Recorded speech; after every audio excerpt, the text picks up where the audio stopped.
আসসালামু আলাইকুম। আশা করি আপনারা সবাই ভালো আছেন। আমিও বরাবরের মতোই ভালো আছি। আর সবসময় ভালো থাকার চেষ্টা করি। অত বেশি কষ্ট মনে নিই না। কষ্ট ভুলে যাই। নতুন কিছু চিন্তা করি। সবসময় ভালো থাকি। একটা জিনিস আপনি খেয়াল করবেন, আপনি যখন নতুন কিছু তৈরি করবেন, দেখবেন কিছু লোক আপনার পিছে পড়ে যাবে আপনাকে সমালোচনা করার জন্য। এটা তাদের কাজ, স্বাভাবিকভাবে তারা এটা করতেই থাকবে। আপনার যেটা কাজ আপনি সেটা করতেই থাকবেন। কে কি বলল, কে কি না বলল, এদিকে খেয়াল না করে নিজের পথের দিকে অগ্রসর হবেন। দেখেন, এমন একটা সময় আসবে আপনাকে তারা সার্চ দিয়ে খুঁজবে।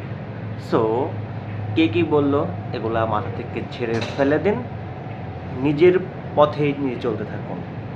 যদি আপনার পথে আপনি রাইট থাকেন, অবশ্যই একদিন আপনি সফলতা পাবেন। এটা আমি বিশ্বাস করি। এটা আমার মতো অনেকেই বিশ্বাস করে। যাই হোক, কথা না বাড়িয়ে আপনি আপনার দিকে চলেন, আপনার পথে থাকেন। কারো কথা বাদ দিন না, কে সমালোচনা করলো বা না করলো এগুলো খেয়াল করার দরকারই নেই।